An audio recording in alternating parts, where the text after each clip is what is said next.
Our whole cosmos, to which not only the earth, but sun, moon, and stars belong, may be compared to a human being. Like a human being, the cosmos also has a soul.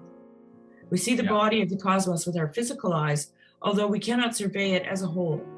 We are ourselves too tiny a part of it to have a comprehensive view of its total form and to recognize all the details as members of its body. The soul that dwells in this cosmic body, the world soul, is not visible to our physical eyes. The intuition of the clairvoyant pre-Christian people once saw it in the picture of the heavenly woman, and eventually it appeared to John, the first to attain the new faculty of vision. In the Revelation of St. John, we divine the time when humanity, under the sign of the Heavenly Mother, will be able to open the spiritual supersensory eyes. There's more there, but I won't read all of it. But anyway, I think Michael wanted to say something though. Go ahead, Michael. Well, so for Bulgakov, at least, there's a sense in which this world soul is nested in God. Right. But then there's also a sense in which God is nested in it. And right. And there's a sort of this weird back and forth thing going on there. That's why that's why it's an image of your soul. Because that's why Mary is perfect. Because God is nested in her and she is nested in God. Right. If you want to describe what participation with Mary looks like, it's a form of being. It's not an active participation. A fetus does not actively participate in the mother's womb. It is passively participating. It's leaning into, trusting. But it is actively perceiving. What it is like. Well, it's actively individuating itself is what it's doing. Okay, but it's not. Elaborate on that a little bit more on individuating itself. Its cells are dividing and it's becoming its own thing, right? But it's all life is sustained by its attachment to the mother, right? Who it doesn't even know. I mean, it hears and feels, but to know, the knowing happens at the breast, actually, which is also significant in my opinion, because it's a feeding, right? It's a maturing, it's a nourishing act, and that's when the eyes meet and the distance is perfect, and the two begin to unveil themselves to each other, is what happens between mother and child at the breast. Right. This idea of like the creation of a feminine space is really important to whatever. The feminine space is also terrifying. What will bring the spiritual vision? Okay. That will make the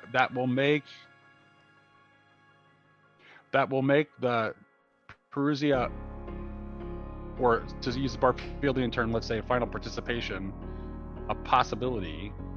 There has to be a recovery of the feminine, and I mean the actually feminine, not the feminine putting on masculine garb and taking on the masculine role, but a recovery of the actual feminine is absolutely critical to the recovery of that, which is kind of what he's talking about in the little section I read in the beginning. Today, we can no longer simply see the Virgin Mother as an image of the human soul and the little child on her lap in the manger as an image of the spirit growing within us. Soul and spirit, mother and child are threatened precisely because humanity has lost the mystery of the spirit. Humanity has become tremendously clever, but is entirely lacking in wisdom. Our brains are full of abstract constructs. Spirit is not what it used to be and still should be. It has become an evil spirit. Our souls are half dead from the onslaught of the chill, the frost of thinking that lacks all soul. Souls can no longer produce warmth or love because the little bit of life they still have is continually consumed and struggling to survive the frosty winds blowing over them out of the heads and hearts of others. How can we bring the mystery of the Virgin Mary to life again? He's talking about how this hyper abstracted way of thinking is cutting us off from spirit entirely.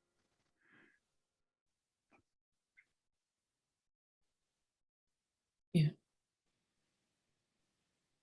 Like, this link between creativity and spirituality and art, right? And there's something, I think there is something.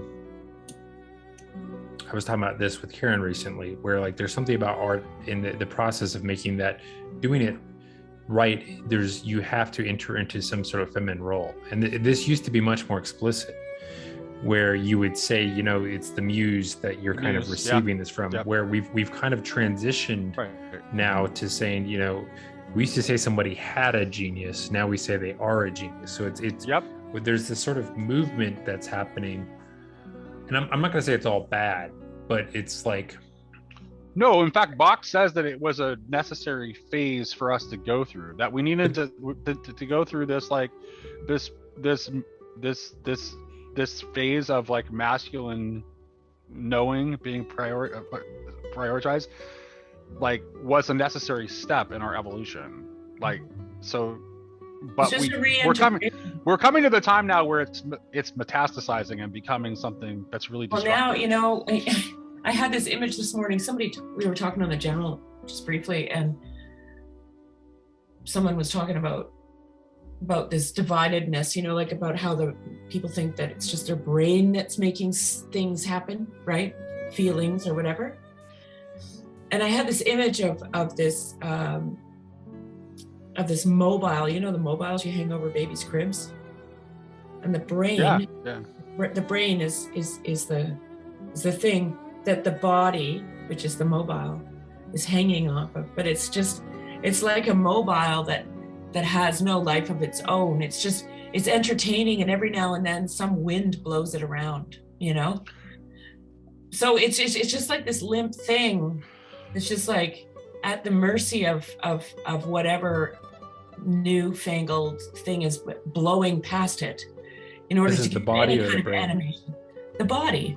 Yeah. Like if you think that the brain is the top of the hierarchy, and the body is just this thing dangling, well, then you would actually are denying yourself the opportunity to participate in final participation, because I think that this final participation is basically integrating an embodied way of seeing the world with an intellectual divided, way of seeing the world. Right? It's bringing together the mind and the body. The woman clothed in the sun, in fleeing from the dragon, she goes into the earth. Like, I know. This is interesting. Which makes me think about like the Kabbalistic tradition about like the hiding away of the Shekinah in basically in the earth too, right? So it's like there's a kind of mythological connection there. Yeah, if the feminine's job is to create a space in which life can flourish, well, that is the earth. Well, yeah, but there's no, the earth has always been connected to the divine feminine, right? I mean, any almost like pick a mythology, and almost any mythology is going to have some sort of image of Sky Father, Earth Mother. Yeah. Right. So like Adam was made from the earth, and Eve was taken from him. Right. So, he was the dust of the earth. Right. Right. And she was taken from him. Right. So Bach actually is I didn't know this because it's not in the Apocalypse of John, but he seems to follow the sort of he seems to follow the strain of rabbinic thought that thinks of Adam as having originally contained both the male and female elements. Well, I would think so. Within like, so being Adam representing humanity, which is why you have the two separate creation stories, right?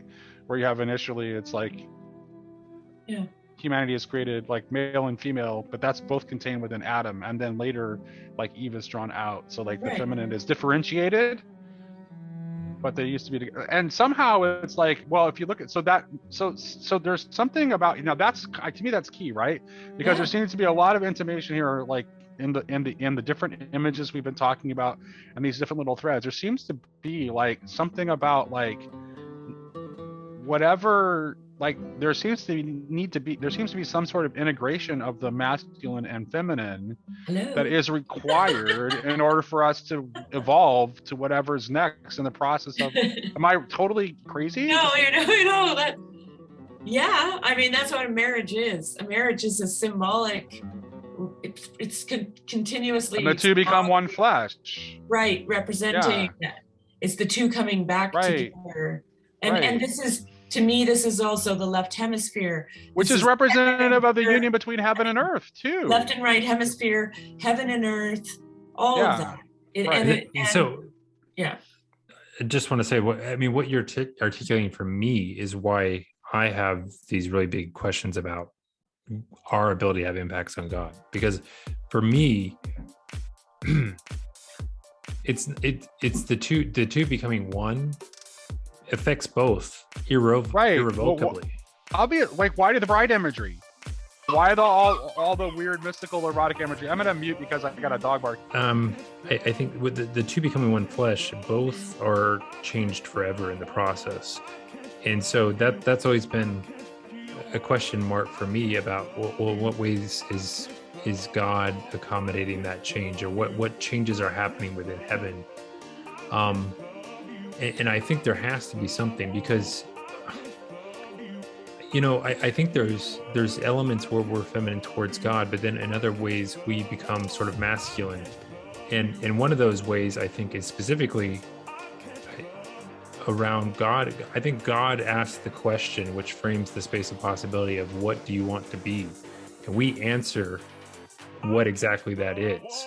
So like my problem with divine impassibility, mutability is it's a version of things where God is in this pristine form and we are feminine and we map to him slowly over time. And there's absolutely no change in his structure, but we just change completely to map into his, and that's how we become one.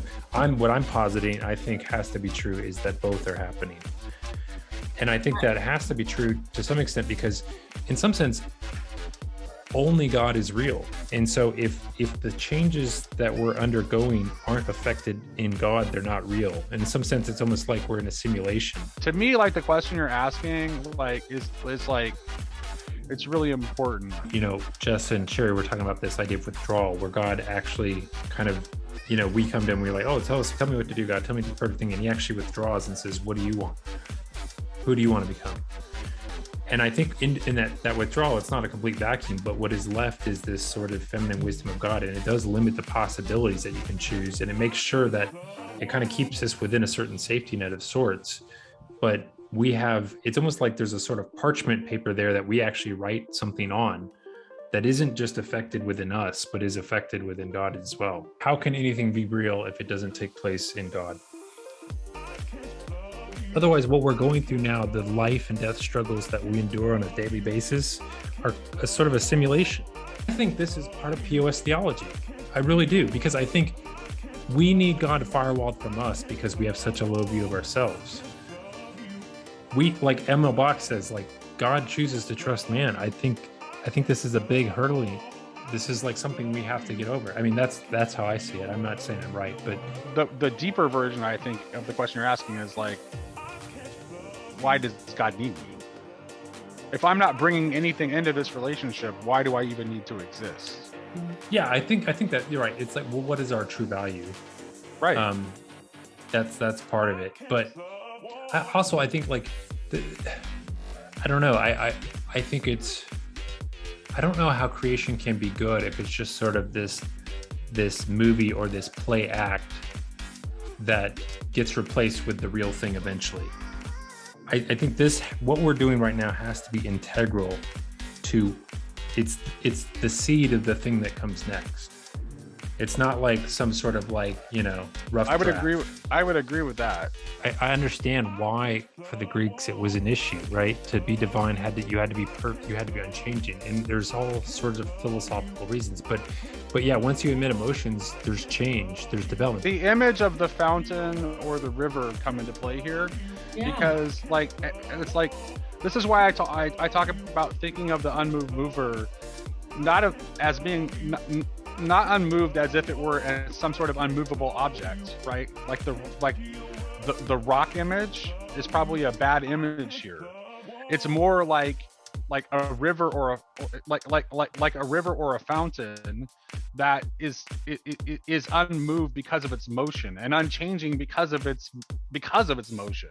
It's talking about some sort of process that stays the same. I wonder if what's going on here is a tension between talking about creation from the standpoint of like becoming, where it's still ongoing, where we're in time, and talking about creation from the point of view of reality, which is eternal. Like if there's just like the tension is, that's where I think, I know, even though you started by asking a question of suffering, I wonder if like where the real tension comes from is just I think that's definitely part of it. A point of view like, okay, go ahead. But I think part of the problem is that we presume that we can say things that have from an internal perspective now. I don't know that we can. Right, yeah, that's modernity. That's the objective point of view. That's it, and we can't. And we need to let go of that. Like that's kind of like what I'm talking about most of the time. It's like we that point of view that we're trying to seize, it's a divine point of view. It's not accessible to us. Right. It's a refusal of our creaturely limitation. Right. So which is why I don't have a problem if my system has gaps in it, because Right. I'm fine with this. But like there's no, and in fact systems are garbage anyway. So but we're still inclined to think that whoever has the best system is right. Right. And we are, absolutely. It's actually kind of a good place to end, because this is actually where we started the conversation, because this is precisely what Bach was talking about. Like it's that is the hyper rationalist objective like way of looking at the world, which we're all doing. Even people who like are labeling themselves as like feminists or whatever, like everyone's still operating from the same mindset. And like the genuinely like feminine view that's connected to the world of spirit has been completely lost. Which is why we struggle, and that's why we have conversations like this, and this is why we get why it gets tense, and like why we can't figure out what's going on. So yeah.